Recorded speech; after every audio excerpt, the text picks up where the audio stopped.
नमस्कार, मैं सचिन। स्वागत है आपका जागरण न्यूज में। आइए बात करते हैं शिक्षा में बदलाव की। मानव संसाधन विकास मंत्री कपिल सिब्बल ने 11वीं और 12वीं के मैथ और साइंस के पाठ्यक्रम को एक समान करने का फैसला ले लिया है। सिब्बल का यह फैसला नया नहीं है, पहले भी उन्होंने कई बार पाठ्यक्रम को बदलने की कोशिश की है, लेकिन ये कभी भी सफल नहीं हो पाए। आइए पेश है हमारे संवाददाता की एक रिपोर्ट। बच्चों के बैग होंगे हल्के और प्रवेश परीक्षा के लिए छात्रों को अब विषयवार तैयारी नहीं करनी होगी। दरअसल 2011 से साइंस व मैथ में एक समान सिलेबस होगा। अन्य बोर्डों की अपेक्षा यूपी बोर्ड के छात्रों को कम नंबर मिलने के कारण कंपटीशन में अधिक परेशानियों का सामना करना पड़ता था, लेकिन मानव संसाधन कपिल सिब्बल ने देश भर की स्कूली शिक्षा परिषद की हुई बैठक में सन 2011 से साइंस व मैथ में एक समान सिलेबस लागू करने की सहमति देकर यूपी बोर्डों के छात्रों का हौसला और बुलंद कर दिया। केंद्र सरकार के इस फैसले से छात्र ही नहीं बल्कि टीचरों ने भी दिल खोलकर स्वागत किया। मेरा तो मानना यह है कि पहले तो ये बहुत अच्छा ही विचार है कि सारे बोर्ड्स का जो सिलेबस है वो सेम हो जाए।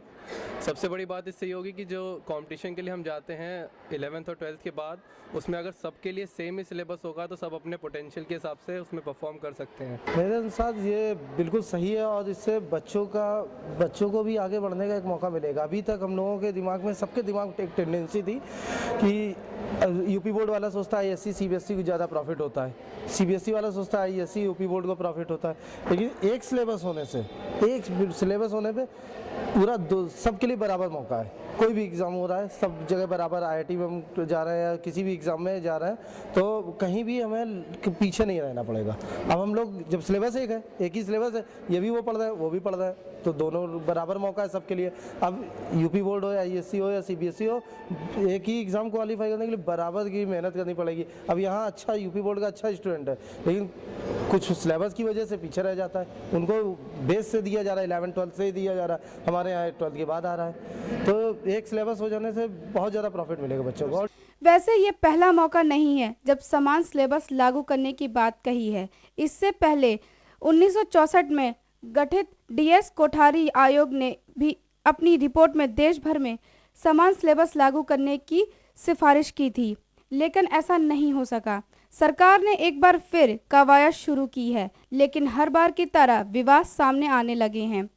कई जानकारों का कहना है कि राष्ट्रीय स्तर पर आयोजित होने वाली परीक्षा से छात्रों के सामने विकल्पों का टोटा हो जाएगा, जो इस पहल की बड़ी बाधा है। मानव संसाधन विकास मंत्री कपिल सिब्बल के इस फैसले के बाद ये देखना होगा कि ये 2011 में लागू हो पाता है भी कि नहीं, क्योंकि पहले भी ऐसे कई बार फैसले आ चुके हैं। और ये भी देखना होगा कि ये बच्चों के हित में होता है कि अनहित में होता है, क्योंकि इस फैसले के बाद कई शिक्षाविद भी दो खेमों में बटे हुए नजर आ रहे हैं। मैं कैमरा पर्सन सौरभ के साथ सचिन तिवारी, जागरण न्यूज़।